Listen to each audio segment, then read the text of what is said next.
Okay. This is Dan Drake on Front Up on Visitor Network TV. I would like to remind you that you can now get an app for Visitor Network TV on the iTunes store, searching under Nantucket or Visitor Network, and if you put it on your device, you can then watch us from anywhere in the world. It's exciting. It is exciting. Very exciting. With us today is EaghmonBanks. Eaghmon is the manager of there's a Freudian slip, of Millie's restaurant in Matticat. Welcome, Eaghmon. Thank you. Glad to be here. Millie's came in, 4 years ago now? This will be our fourth season open, yes. Right. And the concept obviously has worked pretty well out there. So far, we think everybody's enjoying it. But I think what people might be interested in is knowing a little of the history of how the group that owns Millie's got to be here. It's a group called the Georgetown Events, is it not? Correct. And it is based in Washington, and business has been centered in Washington. It has. However, the owners, Bo Blair, David Scribner, Chris Cochran, and David Simone, who are guys that I've worked with and been very successful in Washington, D.C., had a history of Nantucket. David Scribner started out as a chef at Straight Wharf years ago. Bo used to come up during his college summers to work. Always loved Nantucket. If you know anything about Georgetown Events, the names of our places down there are Smith Point, Jetties, Surfside. So if you get that kind of connection to it, it's all Nantucket. And they really wanted to open a family-friendly place that was affordable and kind of breathe life back into a building that they loved so much when they used to come here.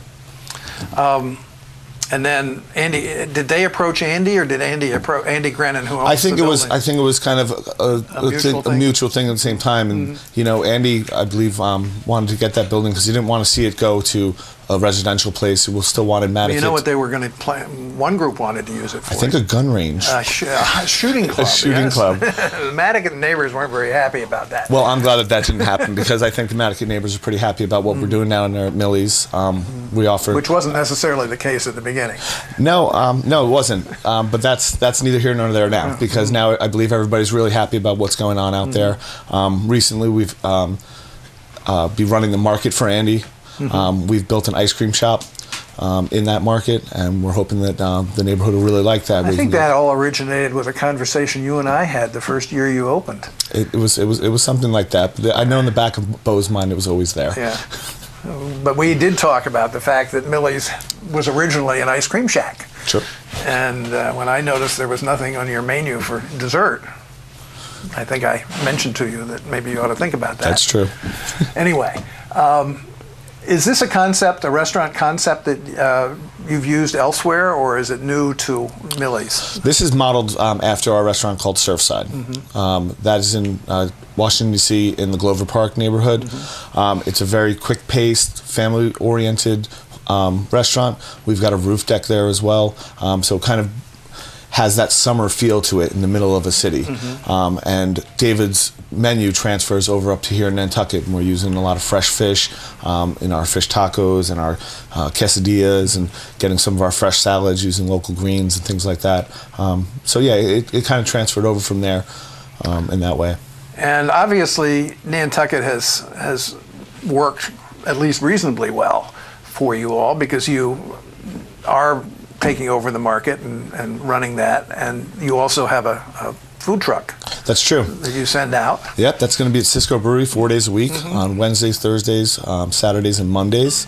Out of that food truck, you can get one of our delicious lobster rolls, and we'll have rotating types of tacos, whether it be our pork carnitas or chicken taco or our tilapia. That's going to be available. And then the other days of the week will be at Nobodier and Cisco Beach. That's great. I think it's a good idea. Kind of sometimes people don't want to take that long ride out to Millie's. Well, there's a shorter ride out to the brewery, or if you're on the other side of the shore and we're over at Nobodier, stop by and grab a taco. And then you also are working to get involved at the Jared Coffin House. Yes, we are. And that project's going to be on hold until next year. We're excited to do it. It's not something that worked out this year. but we're going to be excited to have a nice outdoor dining with a really great concept to come. So, What is?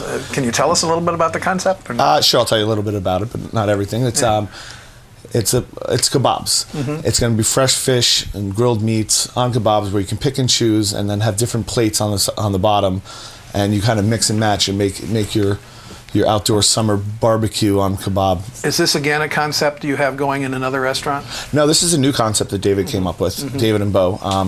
So, I'm hoping that it works out for us next year. And Again, the Jared Coffin House recently has a fairly unhappy history with restaurants being there. well, hopefully we can change that.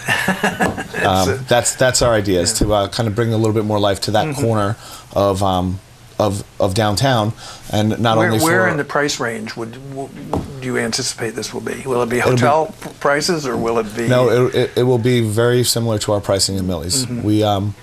We feel that Nantucket has a lot of beautiful, great restaurants that do fine dining and high-end food, and I love visiting myself while I'm here, as is, I'm sure, everybody that comes here. But we want something that's a little bit more casual, and one of our things is nothing over $20. And that kebab thing is going to be very competitive with our pricing at Millie's.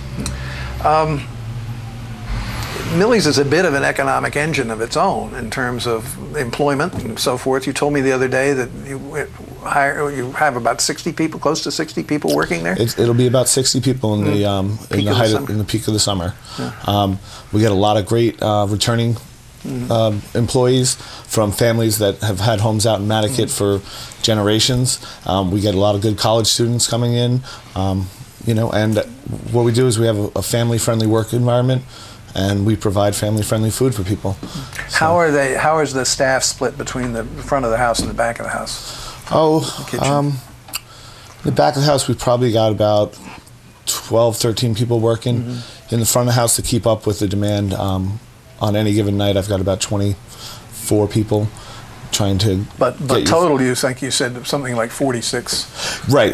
Then I'm kept on staff. Right. Yeah. So it's a bunch. I mean, it's a good. Yeah, we employ a lot of people. I don't think people realize how many people work in restaurants. Generally, that it's sort of a great unknown. You deal with your server, maybe maybe you've had a drink, and you're sitting a bartender, but generally you don't realize how many people it takes to make it work. Well, it's a big operation, and we're happy to do it, and happy to have good people working for us. You don't have any presence here at all in the wintertime. It's just basically the season. Right now, it is for the season. But the one at the Jared Coffin House will also be seasonal? I can't 100% answer that question for you. Okay. One of the things we should talk about is the van that you run. Yeah, we've got a great free shuttle that runs from the visitor center. Is that, from your standpoint, successful in getting substantial numbers of people out to you? It's getting more and more successful each year. In the beginning, I think it was a hard concept for people to get. Like, they're going to take us out there for free. We're happy to bring you out there for free. We've got a 15-passenger van, got very friendly drivers, very knowledgeable man that's been working on the island for the last 20 years. I've seen a really increase in the amount of people that want to use that shuttle. Is it a concept you think that somebody like the brewery could use as well? I think it would be incredible for the brewery to do something like that.